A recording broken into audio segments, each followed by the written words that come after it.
Now, when entrepreneurs decide that they want to raise funding, what recommendations do you have to them, or what should they think about in terms of finding the right VC? In terms of, I know obviously they should look at industry, what other companies they found, if they're funding a competitor. I mean, those are the, if you could talk a little bit about that. Well, I guess I would start with people. It's all about the people.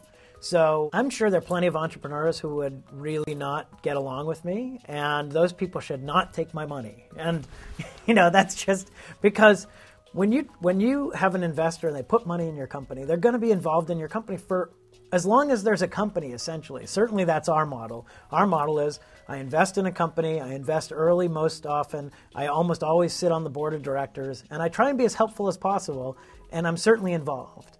And so if you take money from someone who you don't ultimately respect or like or trust or generally think is the right person, it's a little bit like marrying someone you don't trust and respect and like and think is the right person. Eventually, that probably won't work out that well.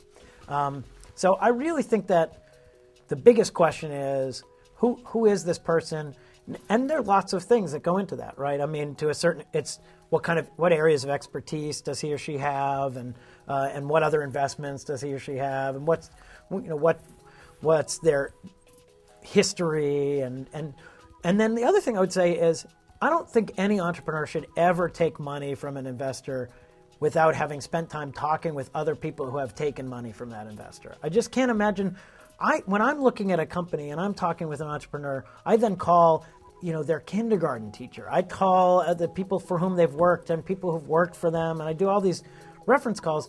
Why, as an entrepreneur, wouldn't you do the same on your investor? I think, and my experience is there's an incredible correlation between the people who I think are really smart, really good entrepreneurs, and the ones who have called without asking me. Just, hey, David, you're an investor in 6 Apart and PayCycle and whatever.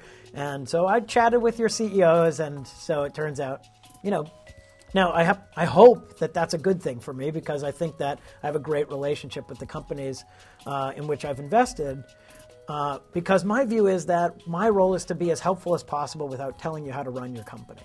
And so if you're that kind of entrepreneur that wants to, that wants input and wants help, but, is independent and going to make decisions, then that's a great fit. If you're not, if you're looking for something else, you're looking for someone who will be more, authoritarian about, how you develop your product or particular decisions, whatever. I just don't think that's my role, and so you might grow frustrated with me.